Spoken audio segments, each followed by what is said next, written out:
मंदिर में, पार से प्रभु समा जाओ, पार से प्रभु समा जाओ, पार से प्रभु समा जाओ। सभी लोग अपने दोनों हाथ ऊपर करके जय घोष लगाएंगे। जय बोले अंतानंद परमेष्टि भगवान की, आचार्य गुरुवर विराग सागर जी महाराज की, राष्ट्र संत मुनिवर विहर्ष सागर जी महाराज की, अहिंसामय विश्व धर्म की, नमोकार महामंत्र की जय। मुनि श्री निसंग सागर जी महाराज की जय। महानुभाव, कई दिनों पहले मैंने एक भजन सुना था।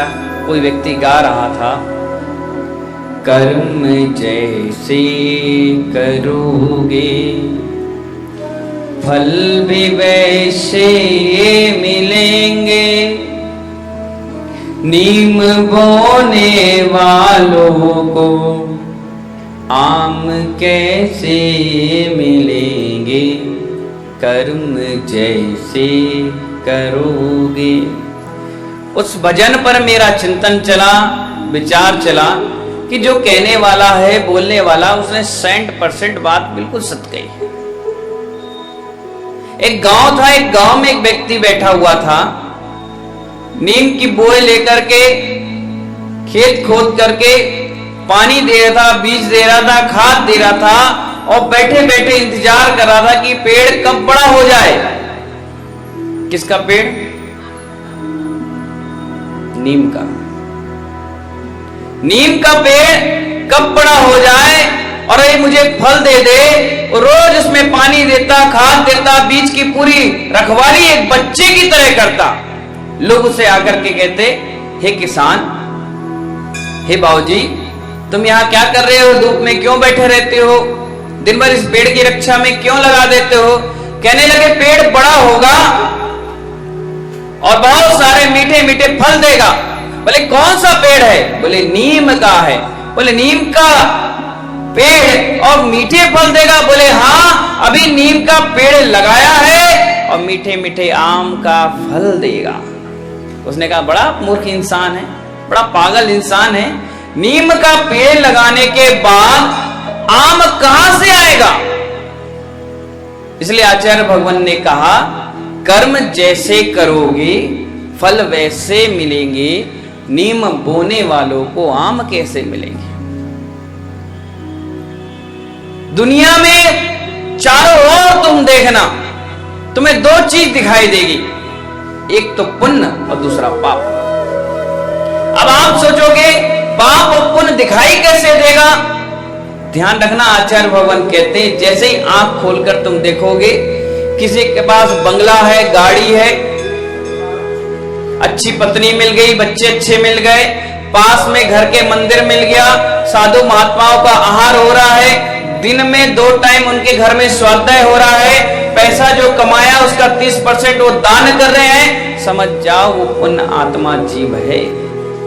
अब आंख घुमाकर दूसरी ओर देखो, पता चले मकान किराए का है, पत्नी रोज सुबह से शाम तक दुष्ट की तरह लड़े, बहुएं ताने दे, घर में साधु आए नहीं और पैसा जितना भी कमाया है सब पेटी और तिजोरी में रखे जाए, दवाइयों में, इनकम टैक्स में खर्च होते जाए, समझ जाओ वो पाप कर्म का उदय चल रहा है। इसलिए आचार्य भगवान ने कहा, इस धरती में तुम्हें 2 ही चीज देखने को मिलेगी, आंख बंद करो चाहे खोलो, या तो पाप देखने को मिलेगा या तो पुण्य देखने को मिलेगा। इसलिए आचार्य भगवान ने हमें बताया है कि यहां दिन में जगते जगते व्यक्ति से पाप तो होता ही होता है, रात के सोते समय में भी होता चला जाता है। इसलिए आचार्यों ने कहा, काय वांग मना कर्म योगा। तत्वार सूत्र में कहा, काय वांग मना कर्म योगा। मन से, वचन से, काय से, तीनों से कर्म का बंध बनता है। सबसे ज्यादा बंध मन से बनता है, 70%। कितना परसेंट? 70% कर्म का बंध मन से बनता है। इसलिए आचार्यों ने कहा, जितना हो सके निर्मल परिणाम रखना चाहिए। एक साक्षात उदाहरण, एक शास्त्र में पढ़ रहा था, जिंदत चरित्र, जो कोई पढ़े हो तो समझ जाएंगे। जैसे वो स्वाध्याय कर रहे थे, उसमें निकल के आया कि कर्म का बंध कैसे बन जाता है। जिंदत का जो जीव था, उसके नगर में मुनिराज आए, उसकी मां ने शुद्ध भोजन बना रखा था, उसने पड़गान किया और मुनिराज उसके घर पर आ गए। या समझो बड़ौत नगरी है, इस बड़ौत नगरी में एक मुनिराज जंगल से चलकर आए और किसी एक व्यक्ति के घर पर आहार हो गया। 5000 घर की समाज में 4999 घर पुणात्मा जीव के नहीं थे, बस एक घर पुणात्मा जीव का था, मुनिराज का आहार हो गया। और होता भी ऐसा है, जब कभी आपके घर में आहार होता है तो मोहल्ले के बच्चे, बच्चियां, महिलाएं, जेंट्स धोती दुपट्टा पहनकर आहार देने पहुंच जाते हैं और आसपास आपके नाम, आपके घर की, कुल की संस्कृति फैलती जाती है कि इतने बड़े नगर में मात्र एक व्यक्ति मिला जिसके घर पे ही मुनिराज का आहार हो रहा है। मुनिराज का आहार स्टार्ट हुआ, जिंदत का जीव उन्हें आहार दे रहा था, तभी वहां पर आसपास से 4 लड़कियां भी उसके घर पे आहार दान देने पहुंच गई। देखना, मैं विचार जो प्रैक्टिकल है वो आपको बता रहा हूं। आप चौके में जाती हैं, आहार देती हैं और आहार देने के साथ कितने विकल्प जी बुरे। अगर 1 घंटे रुके हो तो 1 घंटे में 60 मिनट में मुश्किल से मुश्किल 30 सेकंड, 40 सेकंड या ज्यादा 60 सेकंड तुम्हारा मन आहार दान में लगता है। 59 मिनट किस में लगता है, ये उदाहरण से समझने की कोशिश करना। चारों लड़कियां वो आहार दान देने पहुंची, इसकी आवाज थोड़ी स्टिक, और जैसे ही आहार दान देने लगी, एक ने गिलास दिया, दूसरे ने दिया, तीसरे ने दिया, चौथे ने दिया, जिंदत भी दे रहा था, उसकी मां भी दे रही थी और भी लोग आहार दे रहे थे। लेकिन उस आहार दान देते देते में वो चारों लड़कियां एक विचार कर रही थी, कितना पुणात्मा जीव है। क्या सोच रही थी? कितना पुणात्मा जीव है ये कि इसके घर में, इस नगर में, देखिए यही एक पुणात्मा जीव है कि इसके घर में मुनिराज का आहार हो रहा है। अगर मेरी शादी हो तो ऐसे व्यक्ति से हो। क्या सोचा उसने? कोई गलत नहीं सोचा। अब आपके लिए तो गलत नहीं है क्या, बताओ? उसने यही तो सोचा कि इतना पुणात्मा जीव है, अगर मेरी शादी हो, चारों कुंवारी थी, अगर मेरी शादी हो तो ऐसे ही व्यक्ति से हो जिसके यहाँ चौका लगते रहे, आहार होता है। और आजकल की लड़कियां क्या सोचती हैं, मेरी ऐसे घर में शादी हो जिसके यहाँ नौकर चाकर लगे हो, मुझे कुछ काम करना ना पड़े, मुझे फोन भी नहीं करना पड़े, इशारों से काम हो जाए, बच्चों को संभालने के लिए मैट लग जाए, रसोई में भोजन बनाने के लिए रसोई लग जाए, गाड़ी चलाने के लिए ड्राइवर लग जाए, यहां तक कि मंदिर जाने के लिए भी एक व्यक्ति की जरूरत पड़ जाए। उन लड़कियों ने क्या सोचा था? यही तो सोचा था कि मेरी शादी हो तो ऐसे व्यक्ति से हो। ध्यान रखना, कर्म किसी को नहीं छोड़ते।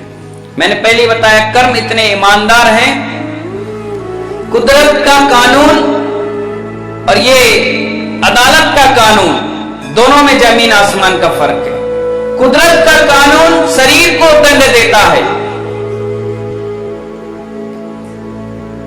ध्यान रखना, जो हमारी लौकिक अदालत है और कुदरत की अदालत है, कुदरत की अदालत और लौकिक अदालत में जमीन आसमान का अंतर है। लौकिक अदालत हमारे शरीर को दंड देती है और कुदरत की अदालत हमारी आत्मा को दंड देती है।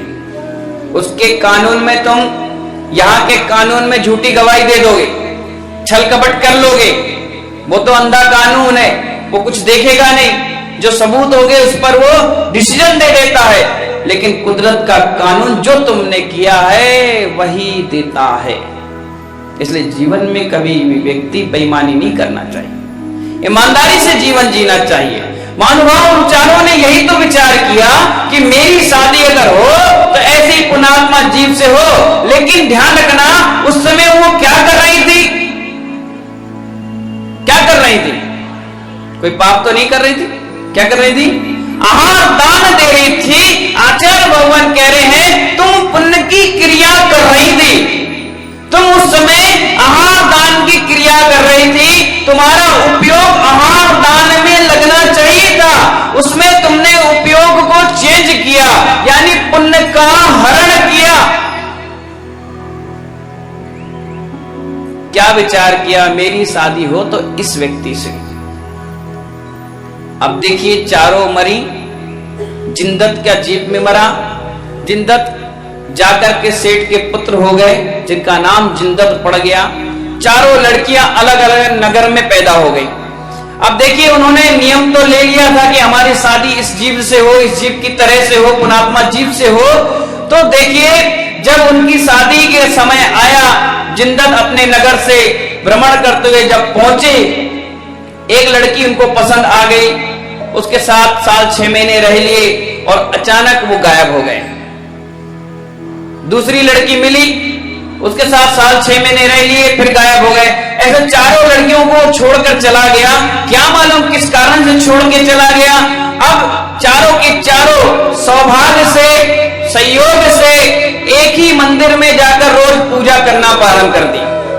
रोज पूजा करती थी, वहां पर महिलाएं भी उन्हें देखती थी कि ये क्या मालूम किस दुखित जीव को याद करते हुए, क्या मालूम कैसे इनकी जीवन जी रही है। चुपचाप आती हैं, भगवान का स्मरण कर रही हैं, भजन कर रही हैं, कीर्तन कर रही हैं और चली जाती हैं। अब स्वाभाविक है जब एक थाली में बैठ करके एक टेबल पे या एक मंदिर में 4 महिलाएं रोज एक ही समय पर आ रही हो तो ऑटोमेटिक उनमें फ्रेंडशिप हो जाती है। होती कि नहीं होती। तुम कहां की हो, बोले हम बड़ौद की हैं। तुम कहां की हो, बोले हम फजल्लापुर की हैं। बोले तुम कहां की हो, हम बुढ़सेनी की हैं। हाँ चलो रोज एक टाइम पे आगे चलो, तुम हमारे साथ पूजा कर लो, आज स्वाध्याय कर लो। चर्चाएं होने लगी। उसने कहा भाई मैं बहुत दुखी हूं। बोले क्यों। बोले मेरे पति थे, मुझे मिले, 6 महीने रहे, पता नहीं कहां चले गए, तब से मैं बहुत दुखी हूं। बोले मेरे भी चले गए। बोले मेरे भी चले गए। बोले मेरे भी चले गए। बोले चारों दुखियारी एक जैसी मिल गई, चारों का दुख एक जैसा था। फिर कुछ दिन बैठ के चर्चा चलती रही। बोले तुम्हारे पति थे कैसे। बोले बहुत अच्छे थे, हमारा बहुत ध्यान रखते थे। बोले अच्छा, हाँ उनकी ये हरकतें थी। बोले मेरे भी पति की यही हरकतें थी। बोले मेरे भी यही थी। बोले मेरे भी यही थी। बोले दिक्कत ऐसे थे। बोले ऐसे थे। उन्होंने कहा बोले मेरे भी। बोले मेरे भी, मेरे भी। चारों के हाव भाव जो उन्होंने कहा, पति तो एक ही था, सबके एक दूसरे से मिलने लग गए, लेकिन किसी को यह पता नहीं था कि एक ही थी। संयोग ऐसा हुआ कि जिंदत वापस उसी नगर में पहुंचे और उसी मंदिर में दर्शन कर रहे थे। चारों की चारों महिलाएं भी वहीं मिल गई। जैसे उन्हें देखा, अरे मेरे पति आ गए, उसने भी बोला अरे मेरे पति आ। चारों उस पर झपट पड़ी, चारों देख कर रह गई। बोले तुम्हारे भी यही है। बोले हाँ मेरे भी यही है। बोले मेरे भी है, मेरे भी है। तो बोले एक व्यक्ति की 4 पत्नियां और चारों का वियोग हो गया। पता नहीं क्यों हो गया, क्या हो गया। पहले तो रोई बिलापी, हंसी मुस्कुराई, खुशी मनाई। बाद में उस मंदिर में एक मुनिराज बैठे हुए थे, उनके पास वो चारों के चारों और वो जिंदत पहुंच गए। उनसे पूछा कि हे भगवान ये बताओ, पहले तो मेरी शादी हो नहीं रही थी और हुई भी तो चारों के साथ हो गई और चारों से वियोग हो गया, फिर अब संयोग हो गया, आखिर ऐसा क्यों हुआ। तो मुनिराज ने कहा, वही पुरानी बात याद दिलाई कि चारों एक ही घर में आहार दे रही थी, तुम भी आहार दे रहे थे, तुम्हारा कोई दोष नहीं था, तुमने कभी सोचा नहीं, विचारा नहीं, लेकिन इन चारों ने तुम्हारे साथ कर्म का बंध बांध लिया, पुण्य का हरण कर लिया। इसलिए पुण्य से तो पति मिला, लेकिन 1-2 साल के लिए ये उसका भी हरण हो गया। कितना सा विचार बनाया उन्होंने आहार देते हुए कि मुझे पति मिले तो ऐसी पुण्यात्मा जीव मिले जिससे मेरी सारी जिंदगी मुनियों की सेवा करते हुए गुजर जाए, उनको आहार दान देते हुए निकल जाए। महानुभाव, आप भी चौके में जब आहार दान के लिए मुनिराज आते हैं और आने के साथ आप कितने विकल्प बनाते हैं, कभी विचार करो, सोचो। 1 घंटा 1.25 घंटा महाराज आपके घर पे रुकते हैं, वहां रुकने के साथ वो आहार लेते हैं, आप कितने सारे विचार बनाते हैं, ये बना लूं, ये खिला दूं, उसको बुला लो, इसको बुला लो, तुम दे दो। अगर हल्का सा धक्का पड़ जाए तुरंत रौद्र रूप दुर्गा देवी सवार। होता है कि नहीं होता है? किसी ने अगर ज्यादा दे लिया तो तुम्हें दिक्कत कि जब से खड़ी है तू ही देगी, हम नहीं देंगे। इसलिए इस पंचम काल में आपके यहां इतने महाराजों के आहार हो जाते हैं, इतने महाराजों को तुम आहार दान दे देते हो, फिर भी घर में कोई चमत्कार नहीं हो पाता है। कई बार तो ऐसा हुआ जब शास्त्र स्वाध्याय करोगे, मुनिराज ने आहार लिया, आहार लेने के बाद जब घर की चौखट पर बैठे, आसन में बैठे, उन्होंने उपदेश दिया तो घर के बच्चे बुजुर्ग दीक्षा ले लेते थे। और आज का समय ऐसा है कि आलू प्याज के डर के मारे चौके में नहीं आते, कहते महाराज आलू प्याज का त्याग करा देंगे, मंदिर का नियम दिला देंगे, पूजा का नियम दिला देंगे। अरे हम लोग तो बहुत सरल हैं, जो नियम ही नहीं दिलाते तुमसे। हम तो कहते तुम्हारी जीवन लीला तुम्हारे हाथ में, हम तो उपदेश देंगे, आदेश नहीं देंगे।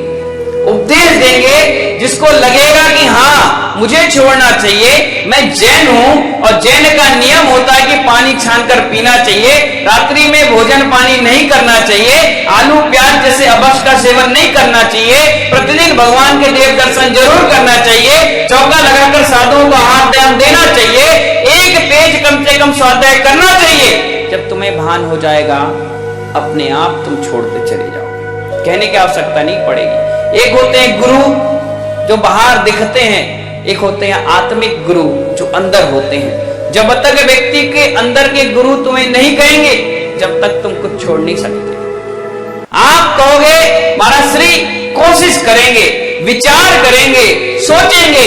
जो कोशिश और विचार करने की बात करता है, समझ जाओ उसके अंतर में एक कोई गुरु बैठा है, वो अभी आवाज नहीं दे रहा उससे कह नहीं रहा है कि तुम्हें छोड़ना है। जिसके अंदर का गुरु बड़ा प्रभावशाली होता है, जैसे हम लोग मुनिराजों ने एक झटके में नियम ले लिया कि बस हमें महाराज बनना है।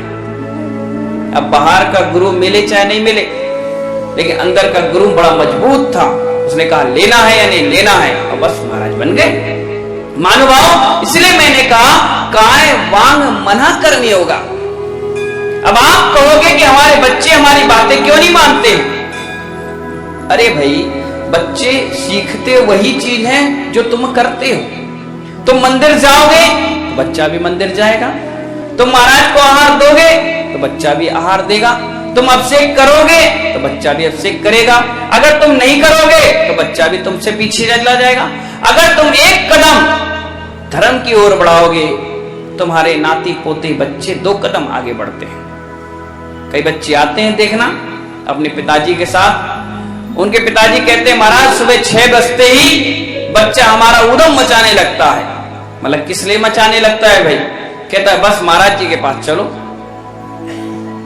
क्या मालूम आपने कौन सा आशीर्वाद दिया है? जब से पहली बार मैं इसे लेकर के आया हूं तब से रोज चिल्लाता है कि बस महाराज जी के पास चलो, जब महाराज जी के पास चलो। देखिए संसारों की बात है कि एक पिता को एक बच्चा लेकर के आ रहा है, पिताजी बच्चे को लेकर के नहीं आ रहे, उनका मन तो आने का है नहीं। वो तो बच्चे के मुंह में कि चलो भाई बच्चा कह रहा है 5 मिनट घुमाएंगे, बैठाएंगे और गुरुदेव के 2 वचन सुनाएंगे। महानुभाव, कभी भी अपने घर में कोई भी बात आपकी हो, कर्म का बंध कैसे बनता है, कैसे निकलता है? क्योंकि आचार्य भगवान ने कहा पाप और पारा कभी नहीं पच सकता, कभी पच ही नहीं सकता। कोई एक उदाहरण मुझे बता दो जिसने पारा पिया हो और जिंदा बच गया, बताओ भाई। कोई नहीं बच सकता, पूरी अतड़ियां फाड़ के बाहर निकल जाएगा। इसी प्रकार जितना भी पाप तुमने किया है, चमड़ी और दमड़ी दोनों उधेड़ के ले जाएगा। एक पुलिस वाला था, पुलिस वाले वैसे ईमानदार होते नहीं हैं। पुलिस वाला था, उसकी ड्यूटी चौराहे पर लगी। कहां पे लगी? चौराहे पे लगी। कोई एक्सीडेंट हो जाए, कोई दुर्घटना घट जाए तो आपको उसका समझौता कराना है, सारी व्यवस्था कराना है, किसी प्रकार का उपद्रव ना हो। उसने कहा सर ठीक है, उसकी ड्यूटी लग गई। अचानक एक साइकिल में छोटा सा बच्चा जा रहा था, एक ट्रक ने उसे टक्कर मार दी। ट्रक ने टक्कर मार दी, बच्चा वहीं धराशायी हो गया। एक एम्बुलेंस आई, फटाफट पुलिस वाले भी पहुंच गए, भीड़ बहुत थी। पुलिस वाले ने दौड़ के ट्रक वाले को पकड़ा, उसकी गर्दन पर हाथ दबोचा। बोले क्यों, एक्सीडेंट करके भाग रहा है? अरे साहब क्षमा कर दो, गलती हो गई, ये हो गई। अच्छा चलो थाने जाना पड़ेगा, पुलिस में रिपोर्ट होगी। डर के मारे ड्राइवर ने बोला जो साहब जो लेना है देना है कर दो, छुट्टी कर दो, शाम के ट्रक छोड़ देना, मुझे जमानत दे दो, सब कर दो और कह देना फरार हो गया ड्राइवर, मुझे पिटने से बचा लेना। वो भीड़ वहां लगी है, बच्चा वहां अधमरी स्थिति में पड़ा है। उस पुलिस वाले ने मात्र फोन कर दिया एम्बुलेंस में, लेकिन कोई व्यवस्था नहीं बनाई। फिर वो उस ड्राइवर के पीछे पीछे लगा रहा। ड्राइवर ने 5,000 रुपए उसको दे दिए। कितने दे दिए? 5,000 उसने लिए, जेब में रखे, बोले ठीक है तुम जाओ। इधर एम्बुलेंस आई, उस बच्चे को रखा और हॉस्पिटल ले गई। थोड़ी देर के बाद उस इंस्पेक्टर के मोबाइल पर फोन आया, कहा सुनो जी जल्दी हॉस्पिटल आ जाओ, अपने बच्चे का एक्सीडेंट हो गया है। क्या हो गया? एक्सीडेंट हो गया है, तुम जल्दी आ जाओ। वो तुरंत ड्यूटी छोड़ करके कहां पहुंचा? हॉस्पिटल पहुंचा। देखा बच्चा अधमरी स्थिति में था। उसने डॉक्टर से गुहार करी, डॉक्टर साहब इसकी जान बचाओ, मेरा इकलौता बच्चा है। उसने कहा हम कोशिश कर रहे हैं, सिर में बहुत ज्यादा चोट है, ब्लड पूरे अंदर घुस चुके हैं, देख रहा हूं, कोशिश कर रहा हूं। बड़ी मिन्नतें करने के बाद उसने कहा भाई 40,000 रुपए लगेंगे इसके ऑपरेशन में, आप जल्दी से पैसे ले आओ। उस पुलिस वाले ने कहा कि आप 40 नहीं 50,000 रुपए ले लेना, लेकिन इसकी जान बचा दो। तुरंत घर से पैसे लाए, दिए। देने के बाद ऑपरेशन हुआ। रात के डॉक्टर कहा आई एम सॉरी, आपके बच्चों को मैं नहीं बचा पाया। रोने लगा, बिलखने लगा, कहने लगा एक्सीडेंट हुआ कैसे? तभी व्यक्ति जो एम्बुलेंस में उस बच्चे को लेकर आया कहने लगा पुलिस वाले साहब जी ये आपकी गलती से हुआ। बोले गलती से हुआ? मेरी क्या गलती है, मैं तो अपनी ड्यूटी कर रहा था। बोले साहब जहां आप ड्यूटी कर रहे थे वहीं ये बच्चा आपसे मिलने के लिए आ रहा था, कह रहा था पापा आज मेरी छुट्टी है, कहीं घूमने जाएंगे। साइकिल में आ रहा था, ट्रक ने इसे कुचल दिया और आप ट्रक वाले से 5,000 रुपए लेकर उसे छोड़ दिए। ये बच्चा और कोई नहीं था, ये बच्चा जहां आपकी ड्यूटी लगी थी, जहां एक्सीडेंट हुआ, ये वही बच्चा था। मैं आपके पड़ोसी था, मैंने देखा कि आप 5,000 रुपए लेकर उस व्यक्ति को छोड़ दिए और आप अपने बच्चे के लिए कोई आत्मिकता नहीं देख पाए कि किसका बच्चा है, कौन है। आपका फर्ज बनता था सबसे पहले उस बच्चे को बचाने का, चाहे हमारा होगा या तुम्हारा होगा। उस पुलिस वाले की आंख खुल गई, रोने लगा, बिलखने लगा और उसी दिन से उसने नियम ले लिया कि आज के बाद बेईमानी का 1 पैसा मैं नहीं लूंगा। महानुभाव आचार्य भगवान कहते हैं अगर किसी ने 1 रुपए भी बेईमानी का ले लिया, मन में विचार बना लिया कि मैं फलाने व्यक्ति की ये कमाई हुई पैसे को मैं बेईमानी से हड़प लूंगा, या जमीन जायदाद हड़प लूंगा, या सोना चांदी हड़प लूंगा, या किसी को जो ज्यादा देना है तो कम दे दूंगा, तो आचार्य भगवान कहते हैं ज्यादा से ज्यादा 10 साल। कितने साल? 10 साल में वो पैसा जो तुमने हड़पा है, खाया है, पिया है, वो तुम्हारा अगर तुमने किसी से 10,000 रुपए ले लिए बेईमानी से, तो नियम से 20,000 रुपए 10 साल बाद तुम्हारे निकल जाएंगे। अब कैसे निकल जाएंगे? या तो तुम्हारा शरीर खराब हो जाएगा, बीमारी पकड़ लेगी, लड़की भाग जाएगी तो पुलिस केस में निपट जाएगा, किसी प्रकार का कोई एक्सीडेंट हो जाएगा, कोई नुकसान हो जाएगा, फैक्ट्री लॉस में चले जाएगी। ये मेरे शब्द नहीं है, ये जिनवाणी माता और आचार्य भगवान के शब्द हैं कि बेईमानी जिसने मन में कर ली उसका नियम से 10 साल बाद ब्याज सहित चक्रवर्ती ब्याज की तरह निकल जाता है। इसलिए आचार्यों को कहना पड़ा कि मन वचन काय से किसी भी प्रकार का मन में हल्का सा भी विचार ना आना चाहिए। सीता, द्रौपदी, सोमा सती, अंजना, चंदन बाला, किसी को कर्म में नहीं छोड़ा, हर किसी का कर्म का उदर आया। यहां तक कि हमारे 24 तीर्थंकर भगवान जो तीर्थंकर प्रकृति का बंद और मोक्षगामी जीव है, जिनका ब्रज बसव नारा सैनन है, हनुमान जैसे जीव थे, अंजना उनकी मां थी, पवन जय पिता, ऐसे बलशाली भरत चक्रवर्ती, बाहुबली, इनको भी कर्म ने नहीं छोड़ा। तो हम किस खेत की मूली हैं? हम क्यों गुमान करते हैं कितना पैसा होगा तुम्हारे पास? कितना होगा बताओ?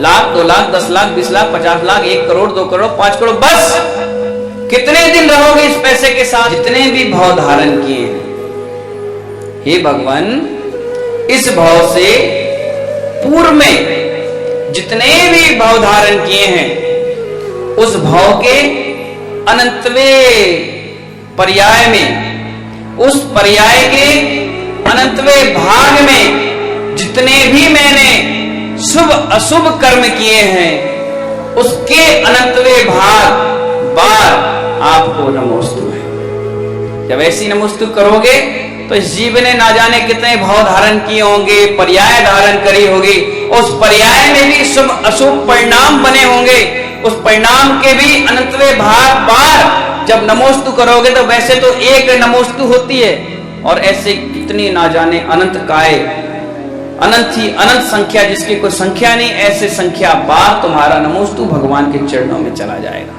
और वो पुण्य का बंद कराएगा। महानुभाव, इसलिए मैंने आपसे कहा, पाप और पारा कभी नहीं पच सकता। कलकत्ता में जब आप जाओगे तो वहां पर घोड़े, गधे, भैंस, बैल ये नहीं मिलेंगे। कौन मिलेंगे? इंसान इंसान को ढोते हुए मिलेंगे। जब आप स्टेशन पे उतरोगे तो वहां जानवर तांगे में बंधे मिलेंगे नहीं, वहां 2 आदमी, 1 आदमी रहेंगे। बाबूजी चलिए मैं आपको फलानी जगह छोड़ देता हूं, 10 रुपए, 20 रुपए, 50 रुपए लेंगे, आपको बैठाएंगे और इंसान बैठेगा और इंसान उसे खींचेगा। अब आप सोचोगे उस व्यक्ति का कौन सा पाप कर्म का उदय है जो हमें खींच रहा है? हो ना हो, उस व्यक्ति ने पिछले किसी भाव में उस सेठ जी से कोई ना कोई कर्जा जरूर लिया होगा, इसलिए जानवर बन करके, इंसान होने के बाद भी जानवर बन करके उसे पटाना पड़ रहा है। व्यक्ति सोचता है कि कर्जा ले लो, मर जाओ, कौन देगा? लेकिन ध्यान रखना, यहां भी चुकाना पड़ेगा बेइज्जती के रूप में, परिवार लोग के ताने के रूप में। परिवार को लोग ताना देंगे कि साला मर गया खा के, बेइज्जती झेलना पड़ेगा। और जहां मरकर जाओगे, हो सकता है जिस सेठ का तुमने 1,50,000 रुपए खा के भग गए, मर गए, बेईमानी कर ली, तो ध्यान रखना उसी सेठ की यहां क्या बन जाओगे? बैल बन जाओगे, गधा बन जाओगे, कुत्ता बन जाओगे, या कोई भी प्रकार के जानवर बन जाओगे। फिर क्या करोगे? या तो बंदर बन जाओगे और वो सेठ मदारी बन जाएगा और लगे लठ मार मार के तुमको नचा नचा कर सारा पैसा वसूलेगा।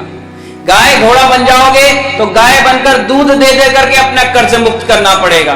बैल बन जाओगे तो खेत में जुट करके सारा पैसा मुक्त करना पड़ेगा। यहां तक कि तोता बन जाओगे तो वो पंडित बन करके तुमसे सारा पैसा वसूल लेगा।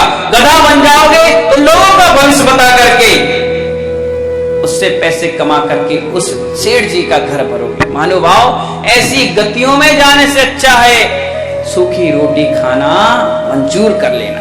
कोई बात नहीं, 56 भोग मिले ना मिले, जाना तो वो पेट में ही है और निकलना मल के रूप में है। आप रसगुल्ला खा लो, सुबह सुबह जाओगे तो रसगुल्ला मिलेगा, मल के रूप में ही मिलेगा। कितना ही अच्छा डोसा इडली खा लो, चाउमीन बर्गर पिज्जा खा लो, जब आचार्य भवन कहते हैं घाटी उतरे माटी हो गया। क्या हो गया?